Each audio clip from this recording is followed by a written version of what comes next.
setiap tahun diperingati setiap tanggal 9 Desember.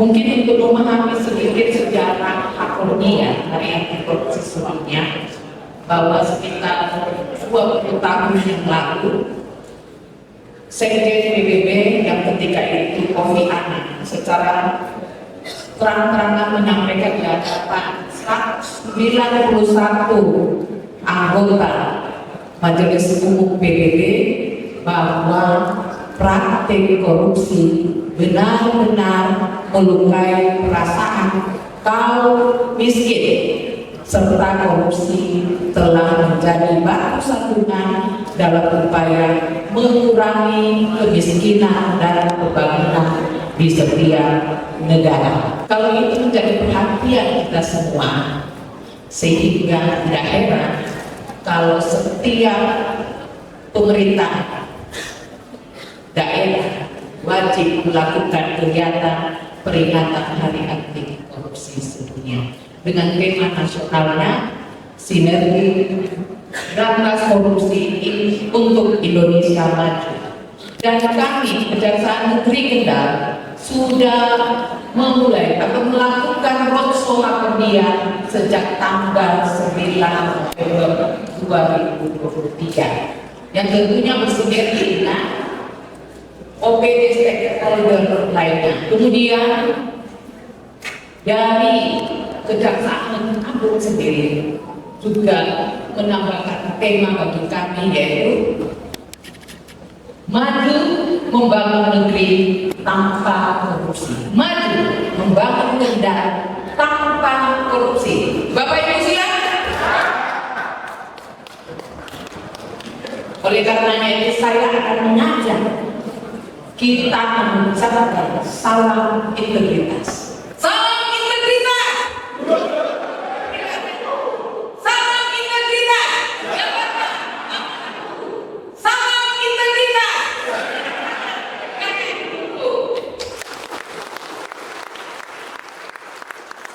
Silakan dulu Bapak Ibu. Terima kasih semuanya ini berkaitan dengan tugas dan fungsi kita sehari-hari. Mudah-mudahan bersedia mendengarnya. Bapak Ibu, saya menyampaikan pemberantasan korupsi dimulai dari pencegahannya yang saya sampaikan dalam perspektif maju membangun negeri tanpa korupsi. Bapak Ibu, pengenalan tentang tugas fungsi kejaksaan yang dimiliki. Selain intelijen, kemudian Dakum, ada juga namanya mediasi penal yang Bapak Ibu kenal dengan restoratif justice. Ada satu lagi yang berkaitan dengan tugas fungsi kejaksaan, namanya deferred prosecution agreement. Apa itu Bapak Ibu? Perjanjian penundaan penuntutan. Kejaksaan sebagai lembaga penegak hukum punya fungsi baik pencegahan dan penindakan. Penindakan Bapak Ibu itu sebagai ultimum remedium, upaya terakhir. Kalau di korupsi adanya di bidang tindak pidana khusus. Tapi nanti belakang saya akan menyampaikan ada pola yang kami lakukan terhadap pengaduan terhadap penyelenggaraan pemerintah daerah maupun desa. Bapak Ibu, untuk mencegah korupsi kita harus mengedepankan yang namanya asas-asas umum pemerintahan yang baik. Kalau kita sudah memahami atau melaksanakan asas umum pemerintahan yang baik berdasarkan undang-undang administrasi pemerintahan, koreksi diri sendiri, apakah tugas fungsi yang Bapak Ibu lakukan sudah memberikan kepastian hukum atau sudah sesuai dengan regulasi yang ada? Yang Bapak Ibu lakukan memberikan kemanfaatan bagi masyarakat, tidak berpihak, apalagi tahun politik, ASN netral, ketidak berpihakan, memberikan pelayanan yang berkualitas terhadap masyarakat, cermat, mengedepankan kepentingan umum dan tidak menyalahgunakan wewenang, tentunya berkaitan dengan mencegah korupsi. Bapak Ibu, saya ingin menunjukkan ada keuangan negara, ada kerugian negara. Keuangan negara kita bisa tahu di dalam undang-undang keuangan negara. Semua hak dan kewajiban negara yang dapat dinilai dengan uang, baik itu berupa uang maupun barang. Jadi ada barang milik negara, barang milik daerah, aset negara, aset daerah tidak boleh hilang secara serampangan. Sehingga itulah yang disebut kerugian negara, kerugian daerah kalau terjadi kekurangan uang, surat berharga ataupun barang yang nyata dan pasti jumlahnya. Kalau sudah terjadi kerugian, pasti sudah dapat dihitung kerugiannya benar. Meskipun pasal 2 maupun pasal 3 menyebutkan kata dapat menimbulkan kerugian negara atau perekonomian negara, kata dapat itu sudah diputuskan berdasarkan putusan MK tidak konstitusional, karena nanti potensi kerugian negara orang bisa dipenjara. Sehingga kalau sudah masuk dalam proses hukum, yang pasti harus bisa dihitung kerugian negara. Gak ada yang namanya potensi kerugian negara, karena dianggap tidak konstitusional dan itu bersifat final and binding.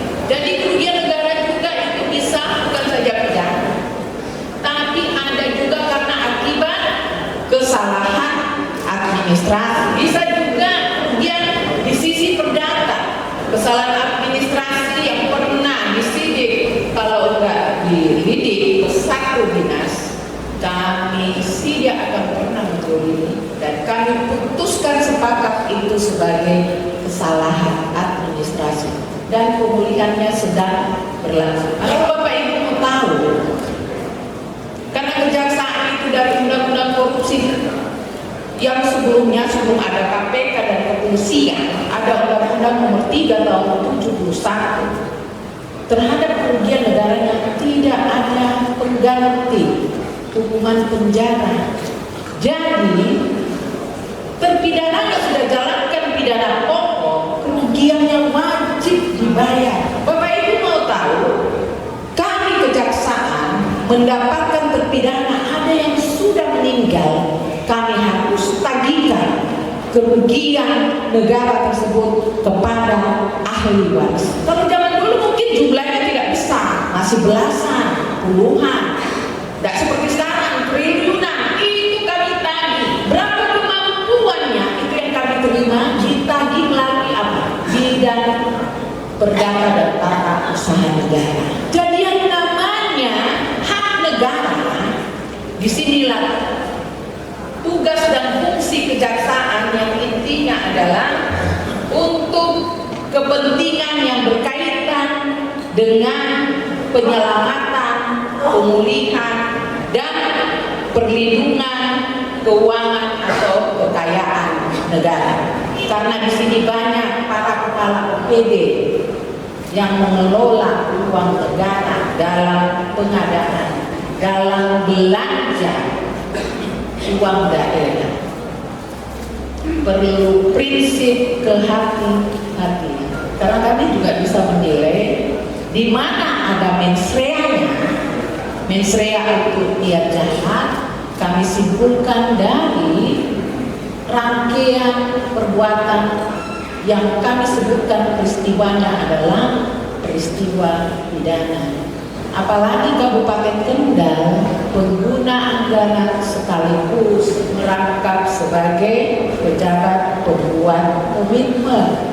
Padahal PPK dalam suatu pengadaan mereka wajib melakukan review terhadap penyedia, mengendalikan kontrak, sehingga Bapak Ibu hindari diri dari praktek-praktek KKN.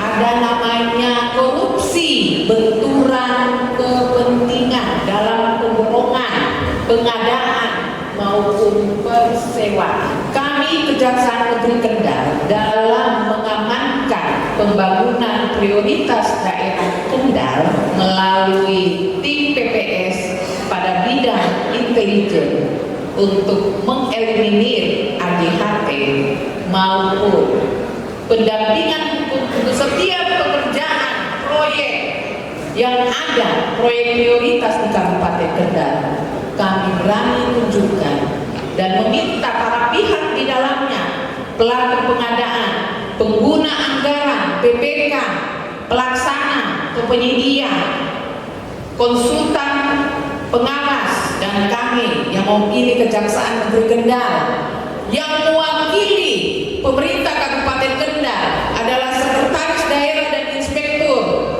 wajib menandatangani namanya memorandum bebas benturan kepentingan. Isinya 4. Pertama, tidak melakukan KKN, korupsi, kolusi, nepotisme. Kedua, mencegah dan mengatasi benturan kepentingan. Mencegah artinya para pihak di dalam jangan melakukan benturan kepentingan. Dan kalau ada pihak luar yang intervensi pekerjaan, minta jasa, minta sukses dari proyek, dia wajib mengatasi. Sekali lagi, PPK adalah pengendali kontrak. Kalau kami menangani korupsi pada bidang pengadaan, cuma 2 intinya Bapak Ibu. Pertama, kalau terjadi penyimpangan dari awal, itu namanya terjadi sudah ada perbuatan markup harga. Hanya 2 intinya dalam pengadaan. Kedua, kekurangan volume atau speknya tidak, sehingga kami bisa mencari tahu sistem yang ada di muka PPJ apakah terjadi hal-hal yang terselubung di belakangnya. Oleh karenanya itu, saya menghimbau kepada Bapak Ibu yang punya tanggung jawab dalam pengadaan, kedepankan kewenangan mandiri pada Bapak Ibu, tidak diintervensi. Kami berjalan untuk pengamanan proyek strategis daerah maupun pendampingan. Kami tidak akan berjalan sendiri. Wajib inspektorat itu. Kami ngurusin daerahnya, nggak mungkin inspektorat tinggal diam. Oleh karenanya itu Bapak Ibu, selain tindak pidana korupsi, ada namanya delik kolusi. Delik kolusi Bapak Ibu, kalau di pasal 1-nya di ayat 1 di delik kolusi, tanpa terjadi kerugian keuangan negara, itu dapat dibuktikan sebagai delik kolusi. Semua proyek daerah, kroni-kroninya saja yang dapat. Nah itu berarti ada permainan WTC. Kemudian apa? Sama dengan delik nepotisme. Sebenarnya kedua delik ini adalah instrumen pencegahan korupsi, sehingga sebelum terjadi kerugian negara bisa dibuktikan tindak pidana tersebut. Ancamannya tidak ringan juga kok Bapak Ibu. Tanpa terjadi kerugian negara itu penjara paling lama 5 tahun, denda paling sedikit 200 juta, paling banyak 2 miliar. Sedangkan kalau sudah terjadi korupsi ini dari Undang-Undang Nomor 28 tahun 99. Undang-undangnya sudah lama Bapak Ibu. Undang-Undang tentang penyelenggaraan negara yang bersih dari KKN. Tapi kalau terjadi korupsi, maka dipakaikan Undang-Undang Pemberantasan Tindak Pidana Korupsi, Undang-Undang Nomor 31 tahun 99, junto perubahannya Undang-Undang Nomor 20 tahun 2001. Bapak Ibu, saya ingin menunjukkan pengamanan pengelolaan uang negara atau daerah melalui instrumen pengadaan barang jasa. Sudah saya sebutkan pelaku pengadaan, apakah itu pengguna anggaran, PPK, pejabat pengadaan, tim teknis, konsultan pengawas, penyedia, mempunyai kewenangan mandiri yang tidak dapat diintervensi oleh pihak lainnya. Sehingga kalau terjadi penyimpangan di dalamnya, kemudian karena pengadaan tersebut, maka si pelaku dipandang cakap untuk menentukan sikap dalam menerima atau menolak intervensi. Bapak Ibu, saya mau bilang sama Pak Sekda, Masih banyak kok yang belum menyampaikan pendampingan hukum kepada kejaksaan. Padahal kami sudah buat komitmen tinggi, tidak akan intervensi, ada memorandum bebas benturan kepentingan. Bapak Ibu silakan cek. Kalau ada para jaksa di tempat kami yang berani mengganggu pekerjaan, minta sukses itu, saya langsung yang memeriksanya. Bapak. Pelanggaran disiplin saja, saya teruskan diperiksa di namanya uang WBS, Pistol Glove System. Makin laksanakan tugas, apalagi penyimpangan. Jadi jangan khawatir, banyak mafia kok, mafia Alves, dan itu hampir ada karena dia manufakturnya, distributornya tertentu. Dinas sosial, Pak Kadis Sosial, saya melakukan roadshow keperdian atau bintek, disampaikan oleh kepala desa terhadap bansos masih memakai data DPKS tahun 2011. Apa benar kemudian? Diverifikasi 11 tahun, 10 tahun kemudian apakah warga tersebut masih kondisinya seperti itu? Ya, betul. Apalagi kalau jadi bansos harus tepat sasaran. Jangan mereka sudah jadi pegawai negeri atau ada yang pensiunan malah dapat.